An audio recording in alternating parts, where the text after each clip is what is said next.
Medzinárodný fitness profesionál, coach životného štýlu, autor kníh a prezentér, tiež člen kampane Za pravdu v medicíne, už od detstva pracoval na svojom zdravom štýle života. Od svojho detstva som sa venoval aktívne športovaniu a tak uvedomele som sa tomu začal venovať asi v tom veku, keď som dospieval.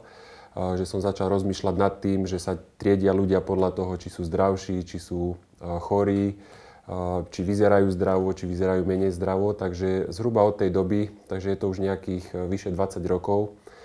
A v podstate, či už to bolo v našom fitness centre, ktoré som vlastnil, alebo počas tej práce s klientami, dnes už môžem povedať, že vo viac ako 25 krajinách, tak tie skúsenosti sa nabalovali.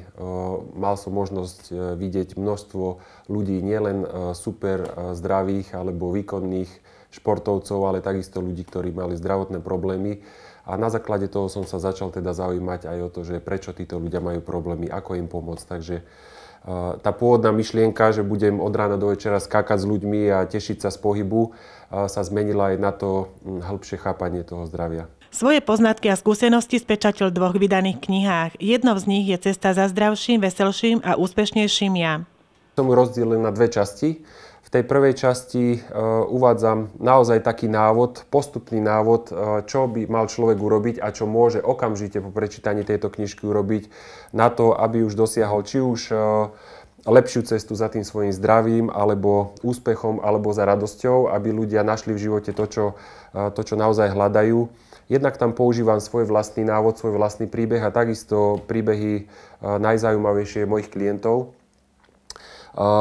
Naozaj stojí za to príbeh môjho najstaršieho klienta, ktorého som stretol, keď mal 79 rokov a 7 predošlých rokov predtým strávil vo veľmi zlom zdravotnom stave. Dnes má tento človek 82 a na základe našej spolupráce sa dostal či už do Ameriky, čo bola jeho vysnívaná krajina, naozaj profituje z týchto jednoduchých krokov, ktoré popisujem aj v tejto knižke. No a druhá časť sa nazýva Hodina pravdy.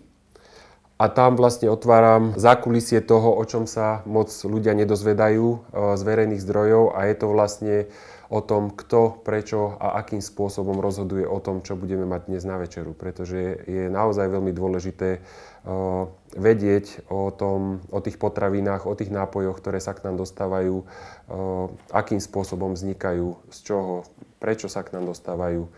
A jednoznačne by sme mali mať viac informácií o nich. Kniha Tekutý život tak trochu nadväzuje na druhú časť prvej knihy. Upozorňuje čitateľa nielen na pitný režim, ale hlavne na obsah prijímaných tekutín. Jednoznačne tekutiny môžu veľmi výrazne ovplyvniť naše zdravie.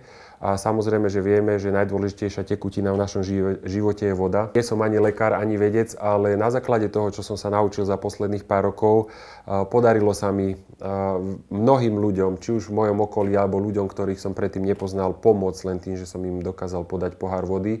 A sú za to naozaj vďační. Takisto táto kniha je špeciálna, pretože v nej vysvetľujem všetko o čerstvo odšťavovaných šťavách, o ktorých sa dnes veľa hovorí, no ešte stále ľudia vedia málo z tej podstaty, že prečo.